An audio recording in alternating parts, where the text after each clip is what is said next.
Muy buenas tardes. En nombre de BTG Pactual, quiero saludarlos y darles la bienvenida a todas las personas que participan de este foro sobre el proceso electoral en marcha en Colombia. En esta tarde en particular nos vamos a concentrar en 4 grandes temas. En primer lugar, de la mano de nuestros expertos, vamos a recapitular los eventos recientes, los que han ocurrido en las semanas pasadas, que pueden tener un impacto importante en los resultados electorales. Después nos concentraremos en los resultados de las encuestas y en el análisis de lo que ellas están proyectando para la primera vuelta. Después analizaremos la trayectoria de los principales candidatos y pasaremos a estudiar los resultados esperados para la segunda vuelta de la elección presidencial. Y por último, ya teniendo los resultados de la elección de senadores y representantes, vamos a analizar las posibilidades de los 2 principales candidatos de tener mayorías en el Congreso para sacar adelante sus iniciativas legislativas. Y después tomaremos algunas conclusiones. Para desarrollar estos puntos, BTG ha invitado a 3 expertos de lujo. Tenemos a Martín Orozco a mi izquierda, es el gerente de Inbamer, la principal firma de la medición de la opinión pública en Colombia. A Mónica Pachón a mi derecha, ella es politóloga, profesora de la Universidad de los Andes y ha publicado numerosos trabajos académicos. Y Ricardo Ávila, un poquito más lejos, está en Barcelona, España, es el analista senior del Tiempo, fue director de portafolio y es una persona que todos seguimos con mucho interés sus análisis sobre la realidad nacional. Antes de comenzar, sin embargo, quiero hacer una advertencia. BTG Pactual no tiene ninguna preferencia política, no apoya ni se opone a ningún partido ni a ningún candidato. Organizamos estos foros simplemente porque son de gran interés público para el beneficio de nuestros clientes, nuestros amigos y de todas las personas que siguen estos eventos. Y ya después de esta introducción podemos comenzar.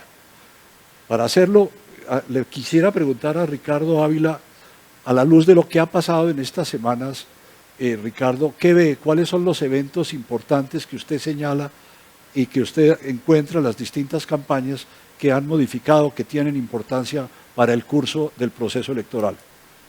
Adelante, Ricardo. Bueno, Armando, muchas gracias y muy buenas tardes a usted, a los panelistas y por supuesto a todos quienes nos siguen a través de los medios electrónicos. Desde nuestra pasada cita, poco antes de las elecciones parlamentarias, obviamente tuvimos los comicios del 13 de marzo, que aparte de reconstituir el Congreso que tomará posesión el próximo 20 de julio, mostró sin duda alguna un giro ligero a la izquierda en esas fuerzas parlamentarias. No obstante, continuando algo que ha sido la constante en la política colombiana a lo largo de por lo menos este siglo, que es la gran fragmentación de las diferentes bancadas que tomarán asiento en el Capitolio.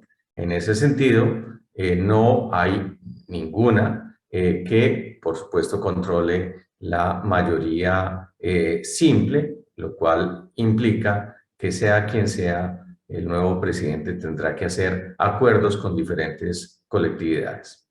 El segundo tema es que tuvimos una discusión sobre el conteo de las elecciones que puso de alguna manera o generó debate sobre la veracidad y la misma rigurosidad de la Registraduría Nacional en ese escrutinio.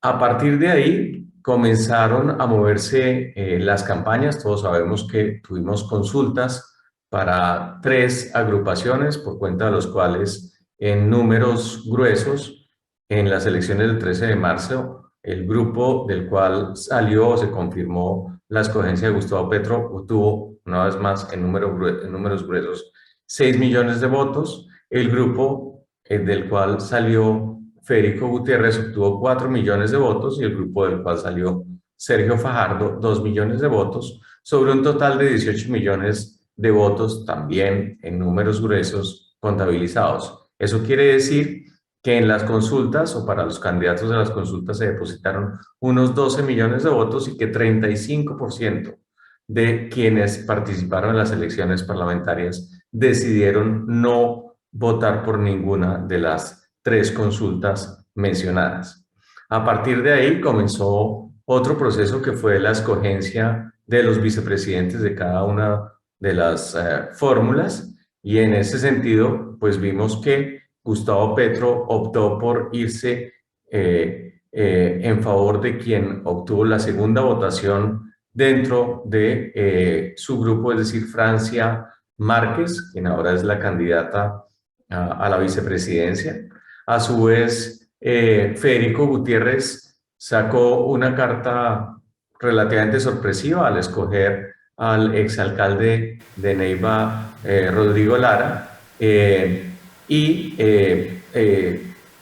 incorporar a alguien que había estado o que había sido muy cercano al Partido Verde, también con un mensaje de regional y de guiño, si se puede decir, hacia el centro del espectro político.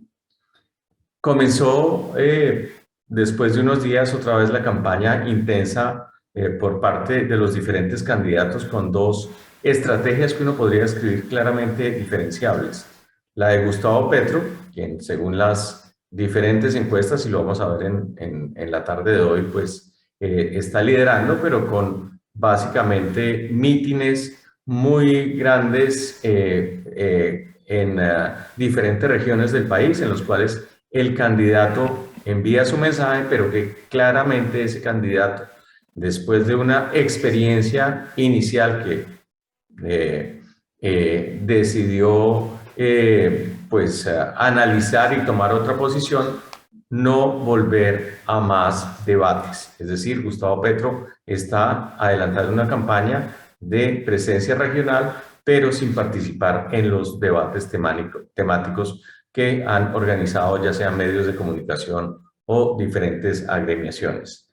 Federico Gutiérrez comenzó a hacer campaña con un tema centrado básicamente en hacer presencia en diferentes puntos del territorio nacional y claramente con la intención de subir su nivel de conocimiento ante los electores.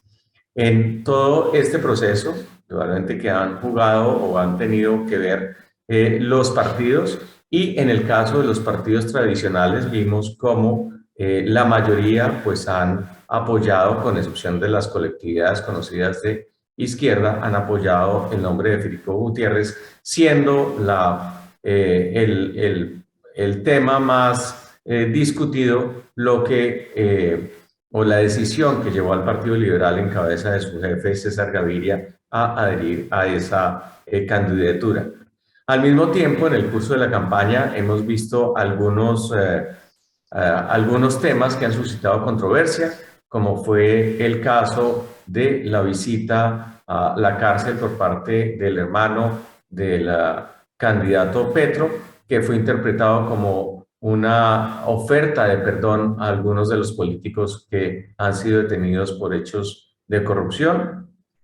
Y al mismo tiempo la desvinculación, no solo del hermano del candidato, sino de la senadora electa Piedad Córdoba, de esa campaña por sus reuniones también con personas que podría decirse, como mencionaba la vieja novela del siglo pasado, de 4 en conducta. Aún así, pareciera que en el caso concreto del candidato Petro sigue dotado de una buena dosis de teflón, porque pareciera que eso no lo ha afectado en las encuestas. En general, también salta a la vista el silencio de el expresidente Uribe, si bien claramente Federico Gutiérrez y César Gaviria, si bien Andrés Pastrana, y César Gaviria han mostrado su preferencia por Federico Gutiérrez. En el caso del Centro Democrático no ha habido ningún pronunciamiento, quizás y especulando para que no se ubique a esa campaña como la sucesora del uribismo, que como bien lo sabemos, genera resistencias en diferentes sectores de la ciudadanía. Eso es un poco lo que ha sucedido. Estamos viendo sin duda una campaña muy intensa, con claros impactos sobre la favorabilidad de algunos candidatos, pero yo creo que indudablemente Martín nos va a hacer una descripción de cómo han evolucionado los números. Muchas gracias, Ricardo. Muy claro. Yo quisiera, antes de ver los resultados de la primera vuelta, preguntarle a Martín cómo le fue con sus encuestas versus los resultados de la pasada elección del Congreso y de las consultas. Cuéntenos a ver. Sí, buenas tardes para todos, buenas tardes Armando. Pues lo primero es aclarar que, dada la restricción que hay para publicar encuestas la semana antes de las elecciones, la medición que hicimos de consultas fue aproximadamente 12 días antes de la fecha de la consulta. En esa medición nosotros pues teníamos a Gustavo Petro ganando en su coalición, a Federico Gutiérrez en Equipo por Colombia y a Sergio Fajardo en La Esperanza. Entonces digamos que en cuanto a ganadores, el resultado final de las consultas coincidió con lo que mostraban las encuestas 12 días antes. Y en números porcentuales, en el caso de Gustavo Petro, la encuesta decía que iba a tener el 79%, tuvo el 80%. En el caso de Federico Gutiérrez, decía que iba a tener el 29% y tuvo más del 50%, es decir, Federico creció mucho más en los últimos días y es lo que normalmente ocurre con él, no solo en esta ocasión de la consulta, sino en su momento cuando fue candidato a la alcaldía de Medellín. También en los últimos días fue donde logró tener un crecimiento importante. Y en el caso de Sergio Fajardo, teníamos que 12 días antes estaba en el 37% y terminó en 33%. Entonces digamos que los ganadores fueron los que las encuestas días antes decían y la dinámica de los últimos días no tuvo un efecto importante como para cambiar esos resultados. Perfecto, Martín, muchas gracias. Ahora sí entremos en materia. Vamos a hablar de la primera vuelta que tendrá lugar el próximo 29 de mayo. Entonces te rogaría, Martín, que nos muestres ¿qué rápido. Digamos, aquí tenemos la ficha técnica, es mucho contenido, pero yo quiero explicarle tal vez a quienes nos están siguiendo cómo funciona la muestra, porque yo creo que siempre es una duda que en general la opinión tiene. Estas muestras son en todo el territorio nacional, es decir, incluye ciudades grandes, municipios medianos y municipios pequeños. Hay zonas, voy a mostrarles un poquito como las regiones que tenemos ahí.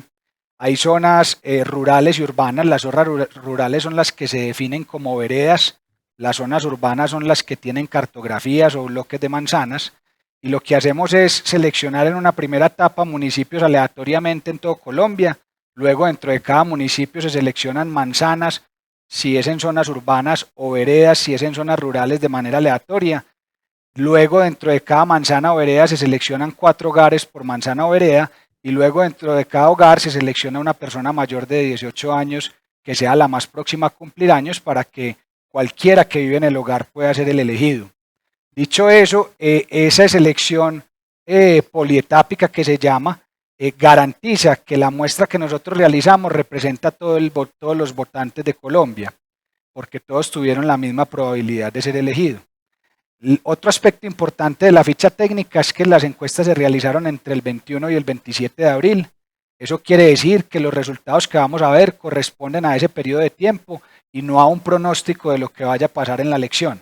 Todavía nos queda una encuesta más por realizar, que se publicará una semana antes de la elección, pero digamos que a hoy los resultados que vamos a ver es lo que va en porcentajes pues, de cada candidato.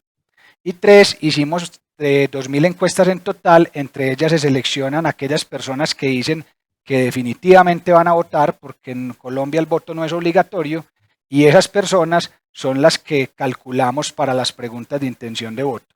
Todas las regiones, municipios y demográficos, es decir, edades, niveles socioeconómicos, hombres y mujeres, regiones, son o corresponden a las mismas proporciones a las que tiene el universo total de votantes. Es decir, aquí no hay temas de que se sobrerepresentó una región o no. No, es tal cual una fotografía de Colombia y es una Colombia chiquita donde si uno hiciera de manera georreferenciada los puntos donde se realizaron las encuestas, tendría puntos en todo el mapa del territorio colombiano.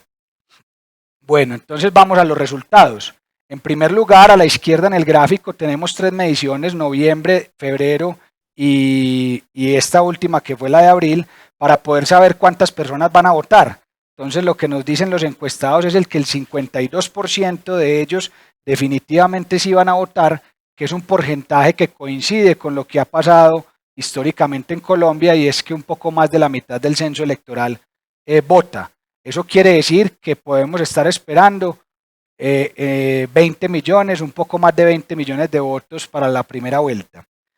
Simplemente por comentarlo, hay unas diferencias entre regiones. En Bogotá está teniendo más participación el electorado que, por ejemplo, en zonas como el suroccidente, mientras que la costa, centro oriente y la zona cafetera son más o menos similares, que lo vemos en la parte del medio del gráfico. Cuando es por nivel socioeconómico, comentar que a mayor nivel socioeconómico, mayor participación, y cuando es por grupos de edad, abajo a la izquierda, comentar que a menor edad, menos participación. Pero digamos que cuando ahorita estemos analizando que, por ejemplo, un candidato como Gustavo Petro tiene más apoyo en los jóvenes, no podemos concluir que entonces los jóvenes no van a ir a votar. No, el ejercicio y la encuesta ya da por sentado los jóvenes que nos respondieron que definitivamente van a votar, y es un porcentaje inferior a las de algunas edades más adultas. Bueno, vamos entonces a los resultados. En primer lugar, entre el 21 y 27 de abril, vuelvo y reitero, está Gustavo Petro con 43.6%, eso es un punto menos que la medición de febrero. Y si vemos la tendencia desde noviembre, que son las 3 barras que ven ahí arriba del candidato, digamos que él está por encima de 40 de manera consistente. Federico Gutiérrez es el que se dispara, estaba en 8.7 y pasa a 26.7, casi que es el único candidato que crece considerablemente de los candidatos que tenemos en la elección. Rodolfo Hernández está en el 13.9, estaba en el 13.1, es decir, más o menos se mantiene, y Sergio Fajardo continúa su caída. En noviembre estaba en 18.9, en febrero en 15%, y ahora en abril está en 6.5. Y ya los otros 4 candidatos, que son John Milton Rodríguez, Enrique Gómez Martínez, Ingrid Betancourt y Luis Pérez, están en unos porcentajes que se mueven entre el 0.5 y el 1.5%. Y al final, a la derecha del gráfico, simplemente dejamos para las mediciones de febrero a Oscar Iván y a Luis Gilberto, con el fin de que en el gráfico uno pueda entender hacia dónde se fueron esos votos de esos candidatos que ya hoy no están. Entonces, claramente, pues gran parte de los votos de Oscar Iván Zuluaga migraron a Federico, y gran parte de la caída de Sergio Fajardo también migró a Federico Gutiérrez. Cuando uno analiza eso un poco por demográficos, y ahí les voy a ir señalando cada columna porque este es un cuadro que condensa qué pasa por región, por edades, etcétera. Cuando miramos Bogotá, en Bogotá Gustavo Petro lidera con 46%, después está Federico Gutiérrez con 22%. En la costa, que es la segunda columna, Gustavo Petro tiene el 58% y Federico el 23%. En el centro oriente, que es Santanderes y el oriente de Colombia, lidera Rodolfo Hernández con 35%, luego Gustavo Petro con 31%, y en tercer lugar Federico Gutiérrez con 22%. En la zona cafetera Federico llega casi al 50%, mientras que Gustavo Petro es el segundo con el 27%, y en el suroccidente Gustavo Petro tiene el 58% y en segundo lugar está Federico. Entonces, en conclusión, Gustavo Petro lidera por un muy buen porcentaje en el suroccidente y en la costa, y por un porcentaje también muy superior en Bogotá, y solamente pierde en la zona cafetera y en el centro oriente. Primera conclusión. Segunda conclusión, le va mejor a Gustavo Petro en las zonas urbanas, que tienen el 80% del censo electoral, mientras que en las zonas rurales Federico Gutiérrez está más o menos a 4 puntos de Gustavo Petro, pero eso es el 20% de la torta. En estratos, digamos que a menor estrato mejor le va a Gustavo Petro, tiene el 44% en estratos 1 y 2, Federico tiene el 25%, en estrato 3 Gustavo Petro tiene el 43% y Federico el 27%, y en estrato 4, 5 y 6 Federico le toma 2 puntos porque tiene casi 38% y Gustavo Petro casi 36%. Le va mejor a Gustavo Petro en hombres que en mujeres, aunque lideran ambos, y a mayor edad mejor le da a Federico, ganando en 55 años o más, pero por debajo de los 55 años en este escenario de primera vuelta, Gustavo Petro lidera en todos, y en donde más ventaja saca es en los más jóvenes, que entre 18 y 24 tiene más del 60% de los votos. Y por último, en afinidad política, nosotros preguntamos también usted a qué afinidad política pertenece o con qué se siente afín. La izquierda es el 24% de los votantes, el centro es el 20%, la derecha es el 36% y gente que dice que no tiene ninguna afinidad es el 20%.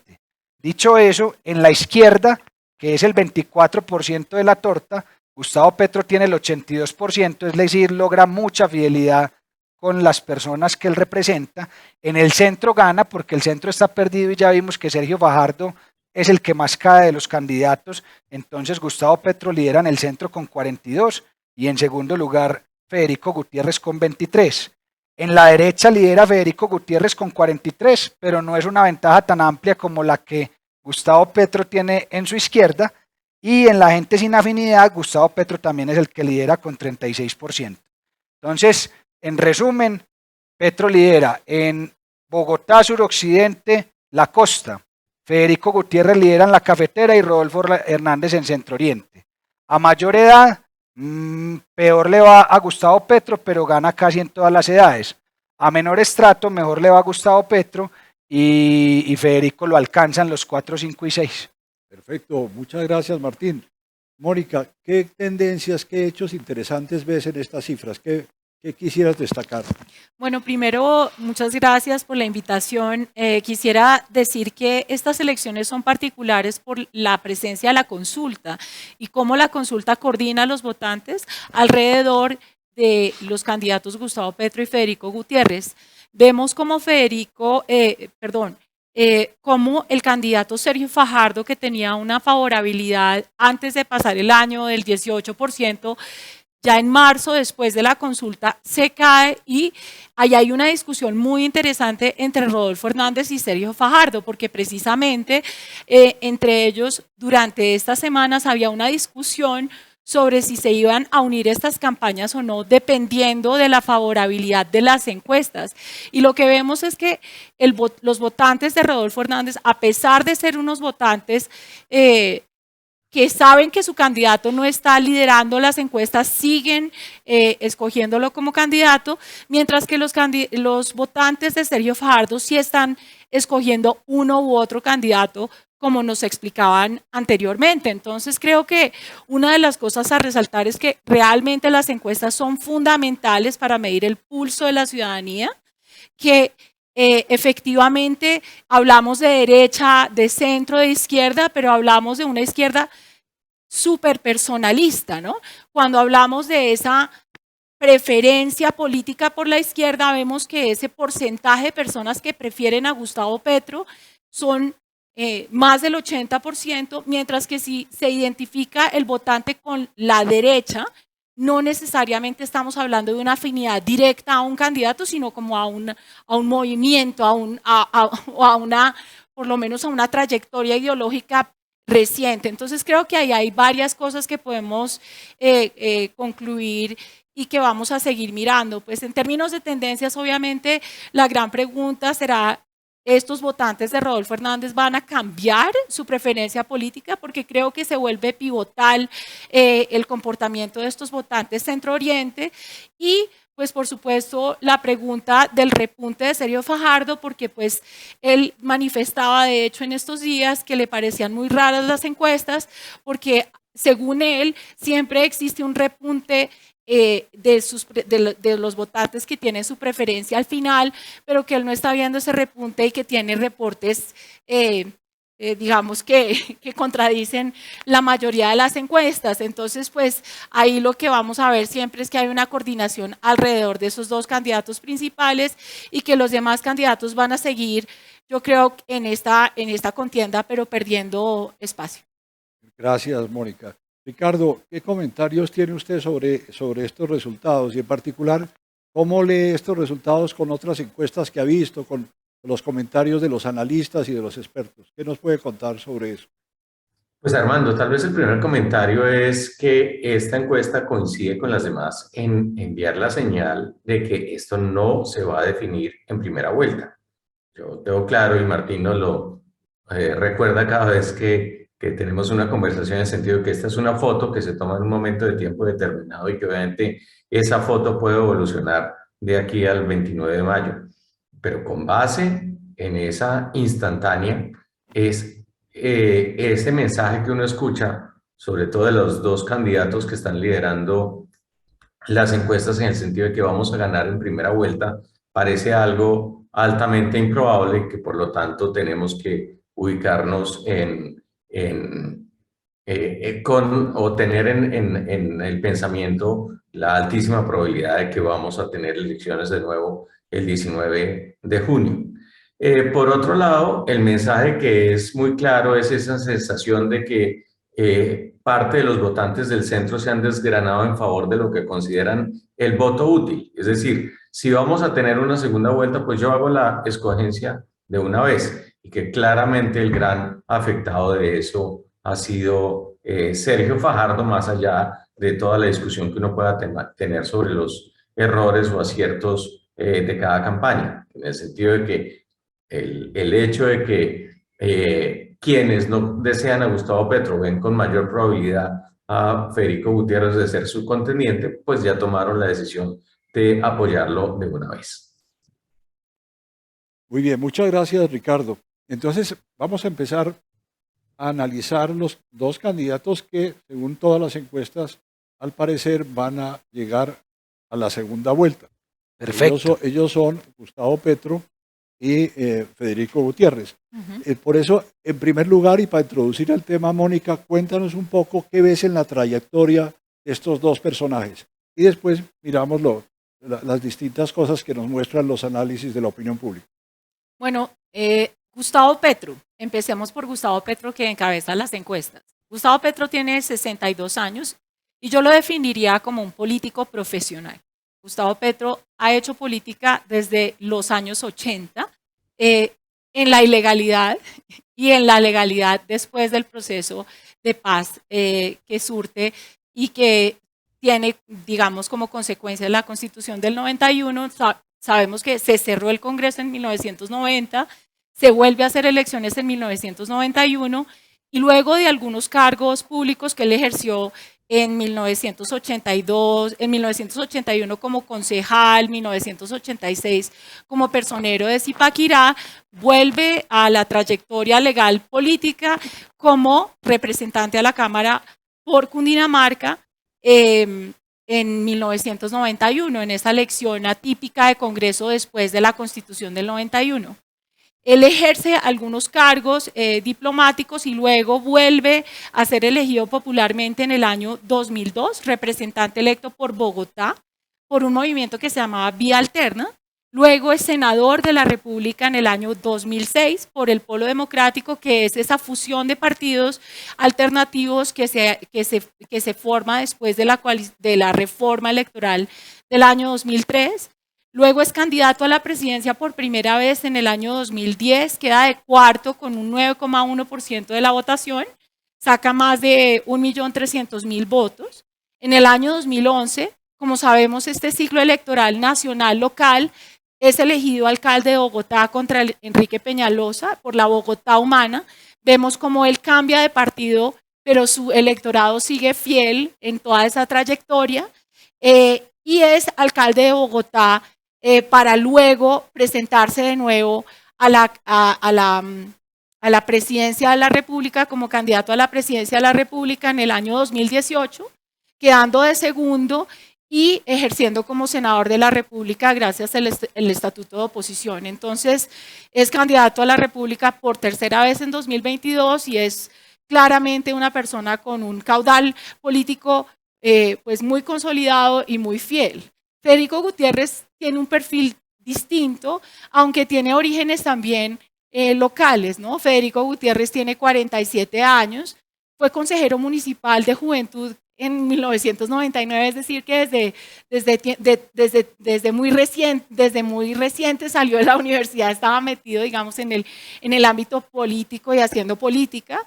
es concejal de Medellín por un movimiento que se llama el Nuevo Partido. En el comienzo de su vida política es elegido luego por el partido de la U en 2007. Ahí es donde surgen estas alianzas y estas relaciones con Sergio Fajardo, con Álvaro Uribe Vélez, y es la relación pues que muchos le critican o muchos le cuestionan, y por eso hay una asociación con ciertas tendencias ideológicas. Y luego es candidato a la alcaldía de Medellín en el año 2011, queda de tercero, y finalmente logra ser alcalde de Medellín en el año 2015 hasta el año 2019, y en agosto de 2021 se lanza como candidato a la presidencia de forma independiente. Pues los dos candidatos tienen una trayectoria política importante. La diferencia, diría yo, es que Gustavo Petro tiene mucha más experiencia en el ámbito nacional y Federico Gutiérrez no la tiene. Muchas gracias, Mónica. Bueno, Martín, ¿y qué dicen las encuestas en términos de la favorabilidad, la popularidad, en fin, sobre estos dos candidatos? Cuéntanos. Eso es muy importante porque digamos que el conocimiento y la imagen favorable de un candidato es lo que permite saber cuál puede ser el máximo de su intención de voto. Entonces, antes de pasar a los escenarios de segunda vuelta, miremos la columna derecha. En la derecha tenemos qué opinan las personas que nos dijeron en la encuesta que sí van a ir a votar el próximo 29 de mayo. Entonces, el conocimiento de Gustavo Petro en el número amarillo es del 95%, y de ese 95% tiene casi un 49% favorable. Ese dato es importante para entender por qué hoy habría segunda vuelta, porque para ganar en primera vuelta se necesita la mitad más uno de los votos, y si un candidato tiene un 49% de imagen favorable, significaría que no le alcanza ni siquiera con que el 100% de las personas que opinan de manera favorable sobre él voten por él. Entonces ahí hay un primer problema. De ese 49, hoy le votan un 43.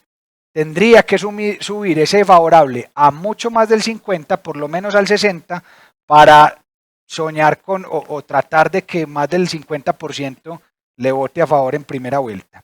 Luego en el tercer renglón está Federico Gutiérrez. Él estaba por debajo de 50 de conocimiento antes de las consultas, ahora está en el 85% en la población votante, y de ese 85 tiene un 44% de imagen favorable. Es decir, todavía puede crecer más. No mucho más, pero todavía puede crecer más. Y Rodolfo Hernández, por hablar del tercero, tiene el 57% de conocimiento, un 35% favorable, y Sergio Fajardo un 86% de conocimiento y un 47% favorable. Cuando ya nos vamos entonces a ese escenario de segunda vuelta, que digamos se basa en el hecho de que Gustavo Petro hoy no tiene más de la mitad de imagen favorable y por ende no podría tener más de la mitad de intención de voto, el escenario de segunda vuelta sería este, que lo tenemos medido desde agosto. Uno ve la tendencia desde agosto del año 2021, agosto, el segundo punto sería noviembre de 2021, tercer punto febrero 2022 y cuarto punto abril del 2022. Ve que la tendencia de Federico Gutiérrez es creciente, mientras que la de Sergio Fajardo, la de Gustavo Petro es decreciente.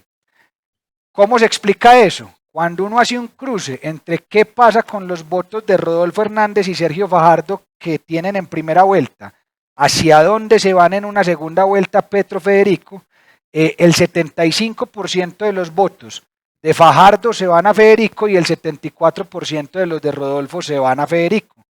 Quiere decir eso que para Federico poder seguir creciendo, lo que le queda es robarle o quitarle directamente a Gustavo Petro.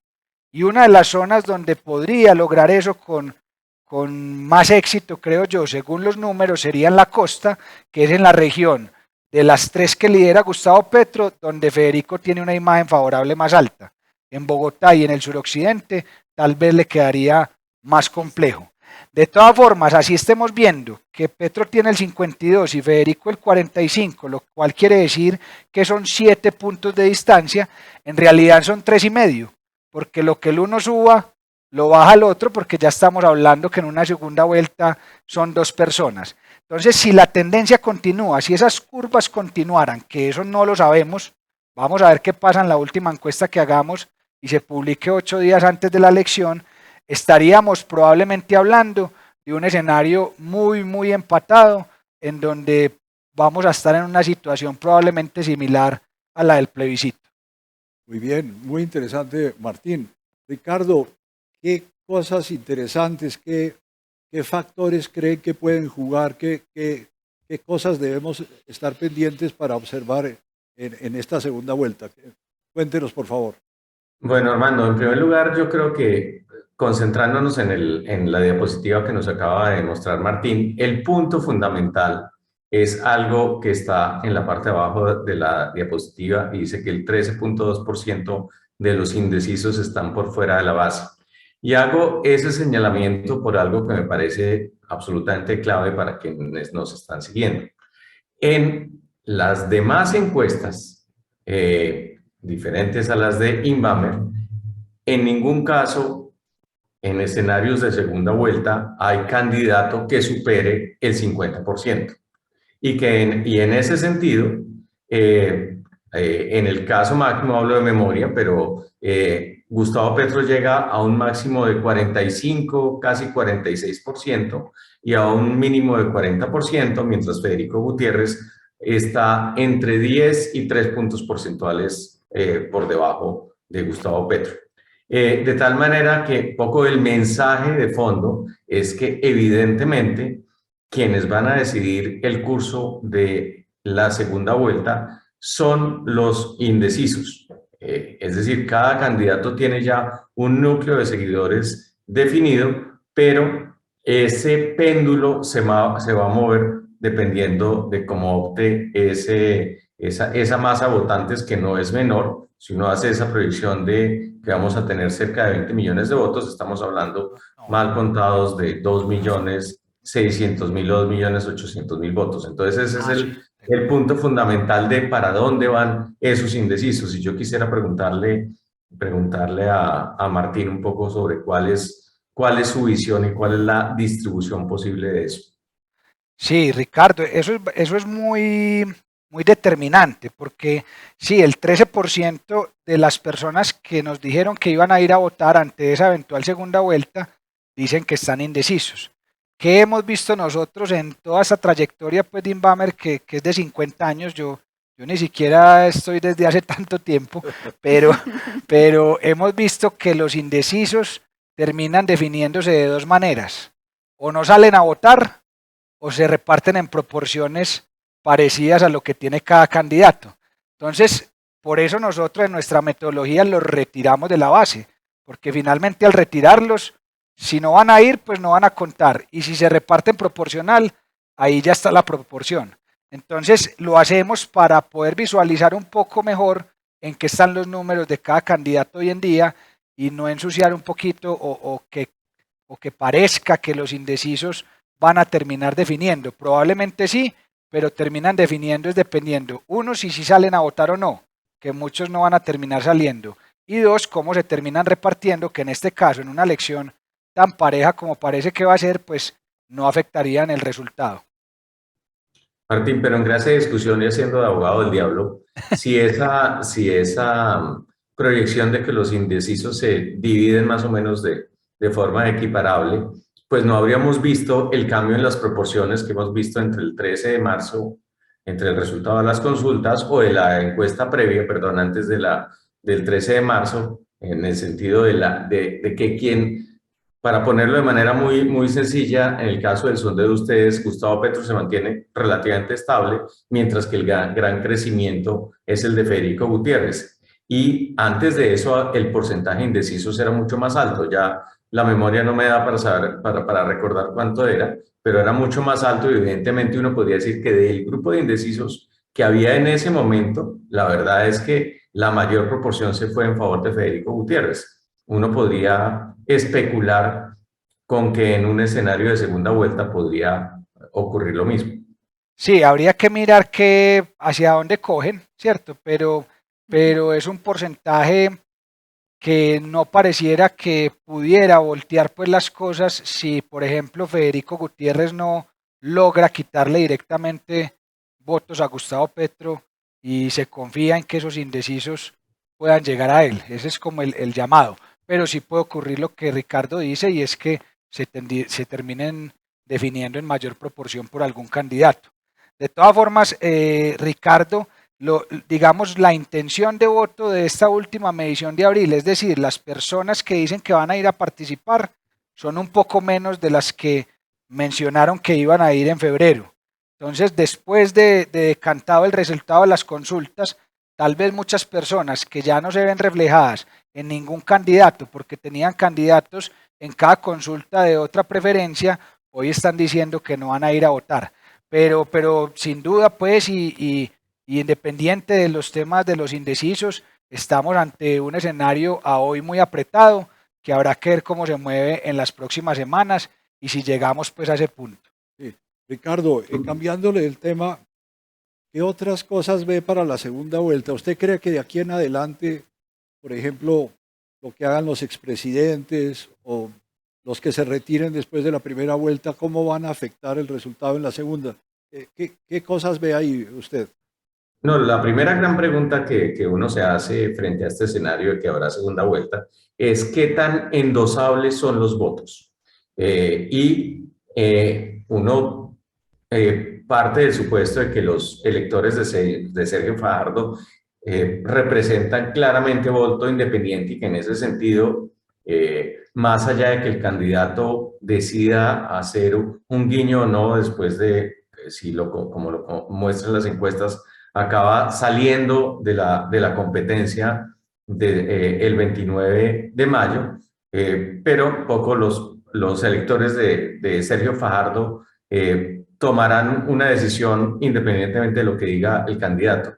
No necesariamente puede suceder eso en el caso de los de Rodolfo Hernández, que pareciera ser un grupo muy fiel al exalcalde de Bucaramanga. Y esa es la gran incógnita y un poco la definición de alguna manera de esa carrera. Si uno suma los porcentajes que están en las encuestas de la primera vuelta, claramente va a definir de ese guiño. ¿Hay alguna manera de intuir qué puede pasar con ellos, Martín?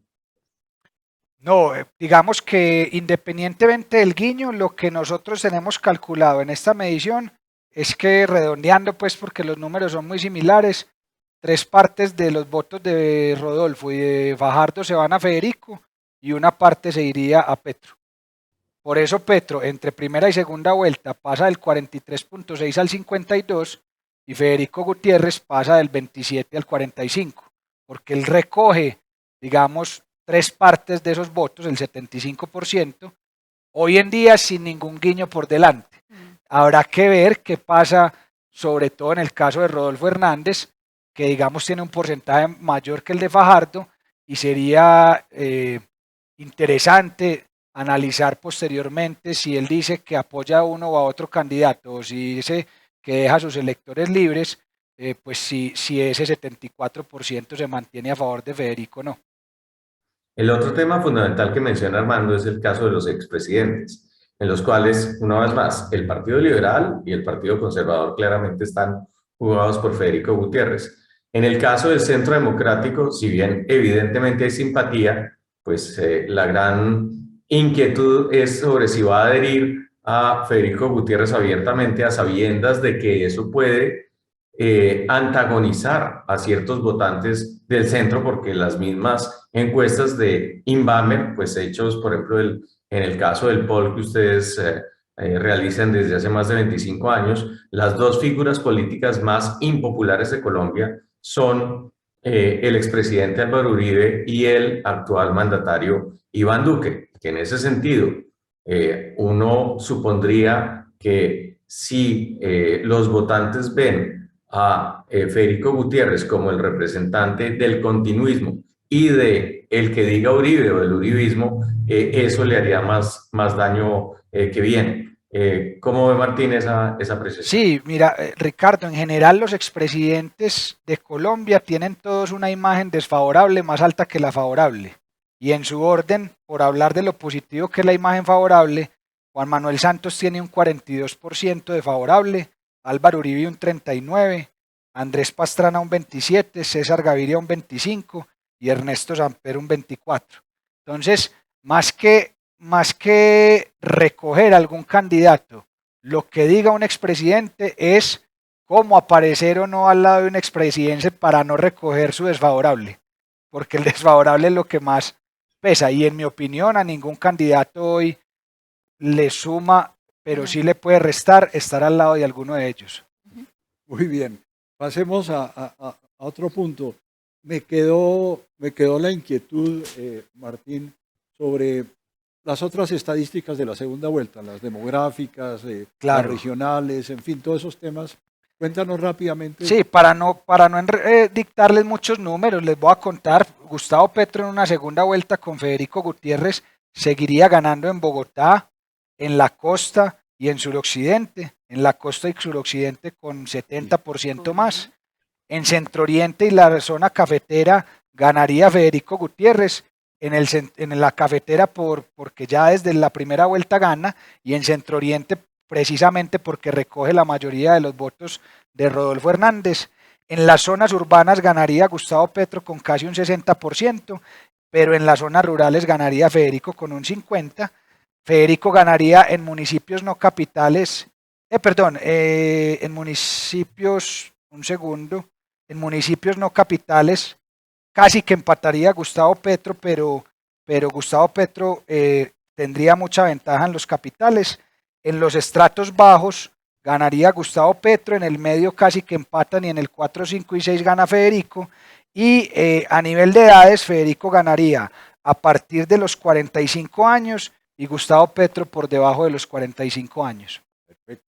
Yo creo que ya tenemos un retrato de lo que las encuestas de estos días nos dicen para algo que va a suceder a mediados de junio.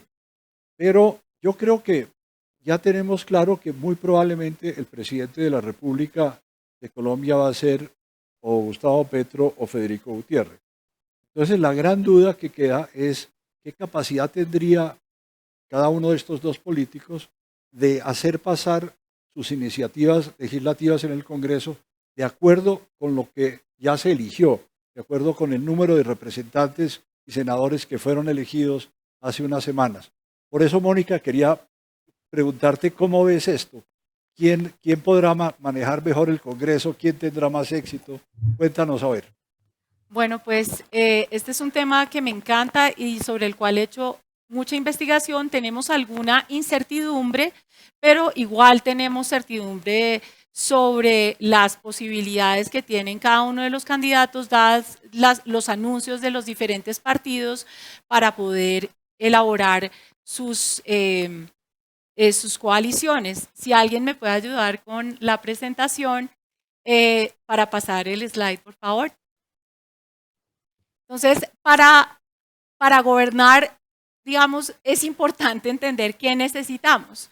Necesitamos tener gran popularidad frente a los electores, es importante tener ese reconocimiento, porque ese reconocimiento nos va a permitir proponer cosas en el corto plazo. Nuestros presidentes necesitan tener ganancias en el corto plazo porque las elecciones locales son inmediatamente seguidas, entonces necesitan consolidar esa popularidad. Y como estamos hablando de candidatos que de nuevo tienen imágenes negativas, deben conservar y entender esa popularidad. La segunda es negociar una coalición mayoritaria en el Congreso.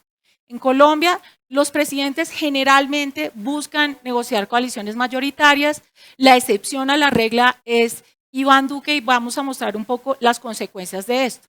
También el presidente necesita un equipo que aproveche el primer año de gobierno, que tenga la experiencia y que establezca claramente este lema de gobierno que va a ser el legado de ese presidente y que sea identificable frente a la ciudadanía y también una excelente estrategia de comunicación. En este momento ningún gobierno se puede permitir tener una estrategia mediocre de comunicación porque eso va a incidir negativa o positivamente en la forma en que negocie frente al Congreso de la República.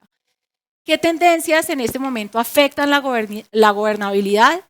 Hemos hablado de esto, lo mencionaba Ricardo, persiste la alta fragmentación partidaria, es decir que el presidente necesita una coalición supermayoritaria para poder lograr pasar reformas constitucionales en el Congreso y reformas que impliquen o proyectos de ley que impliquen presupuesto.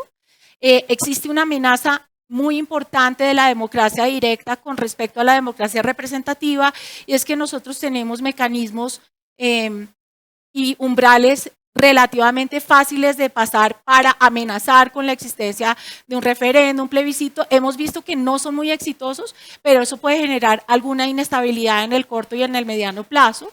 Y también la creación de nuevas circunscripciones que generan una gran desproporcionalidad en Cámara de Representantes y algo en el Senado, pero que tiene implicaciones importantes para la creación de coaliciones. Esta es básicamente una foto de cómo eran las coaliciones de los diferentes gobiernos, y simplemente quiero mencionar que el gobierno de Juan Manuel Santos tuvo coaliciones que eran de más del 70% en su primer año, en su primer periodo de gobierno, y eso le permitió hacer una cantidad de apuestas que de otra forma no lo hubiera logrado. Mientras que el gobierno de Iván Duque, que prometió no negociar con el Congreso, no repartir mermelada y hacer unas coaliciones más pequeñas, resultaron efectivamente en una inacción en el Congreso de la República y en un gobierno que no planteó, digamos, una propuesta muy clara y que no fue muy exitoso. Aquí vemos la proporción de proyectos aprobados por el Ejecutivo y el Legislativo, siendo la línea de abajo la del Legislativo, que siempre es más o menos el 20%, pues el número de legisladores es muy grande, pero la proporción de proactividad legislativa de los congresistas es alto, y en el Ejecutivo más o menos el 65% de las leyes son aprobadas, con excepción de los 2 últimos años de Álvaro Uribe Vélez, en donde no hay mucha actividad legislativa, y el gobierno Duque, en donde el gobierno Duque apenas pasa el 30% de los proyectos de ley que presenta, y eso es muy bajito. Entonces, ¿qué va a pasar ahorita en la coalición de Congreso? Les voy a presentar el Senado y la Cámara de Representantes. Primero el Senado de la República, contándoles algunos indicadores que son importantes para tener en cuenta.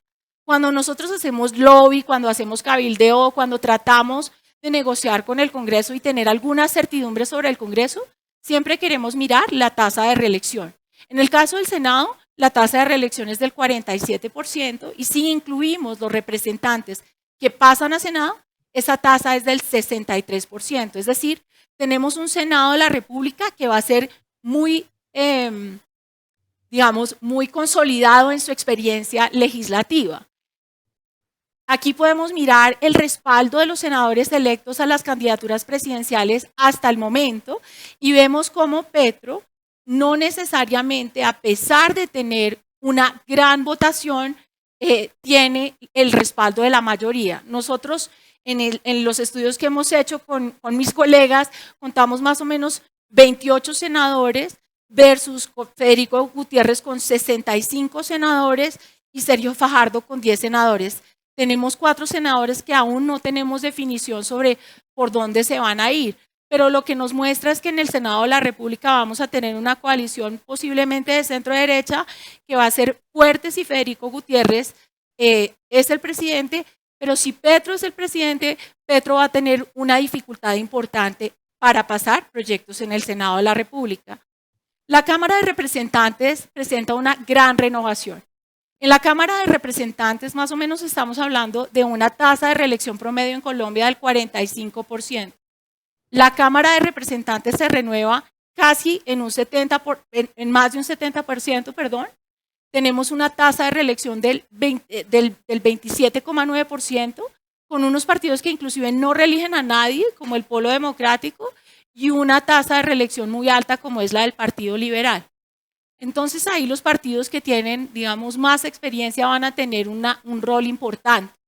Si miramos el respaldo de los representantes a la Cámara de electos por los candidatos que podrían pasar a la segunda vuelta, y muy seguramente lo harán, está Gustavo Petro con 52 representantes y Federico Gutiérrez con 103 representantes, Sergio Fajardo con 15 representantes y Rodolfo Hernández con 3 representantes.